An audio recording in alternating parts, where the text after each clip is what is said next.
Stock market exchange کیا ہے؟ Stock market exchange ایک ایسا منظم پلیٹ فارم یا بازار ہے جہاں کمپنیوں کے شیئرز، بانڈز اور دیگر سرمایہ کاری کی چیزیں خریدی اور بیچی جاتی ہیں۔ یہ پاکستان کے 3 اسٹاک ایکسچینج لاہور، اسلام آباد اور کراچی کو ملا کر تیار کیا گیا ہے۔ صدر دفتر کراچی میں ہے۔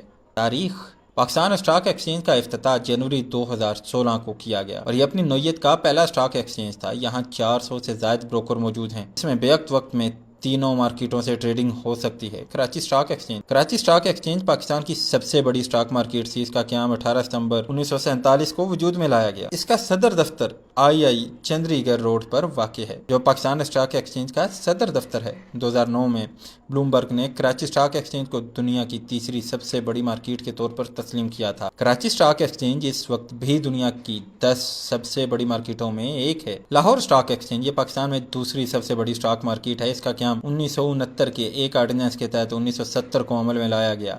اس وقت اس کے کل 83 ارکان ہیں۔ اسلام آباد اسٹاک ایکسچینج پاکستان کی تیسری اور سب سے نئی مارکیٹ ہے۔ اس کا قیام 25 اکتوبر 1999 کو عمل میں لایا گیا۔ اس کی عمارت 22 منزلہ ISC ٹاور کہلاتی ہے۔ اب یہ بھی پاکستان اسٹاک ایکسچینج کا حصہ ہے۔ 11 جنوری 2016 کو حکومت پاکستان کے ایک فیصلے کے تحت ملک کی تینوں مارکیٹوں کو ملا کر پاکستان اسٹاک ایکسچینج کی بنیاد رکھی گئی، جس کی وجہ سے اب ملک میں ہی نہیں، دنیا میں کہیں سے بھی بیٹھ کر آپ براہ راست کاروبار کر سکتے ہیں۔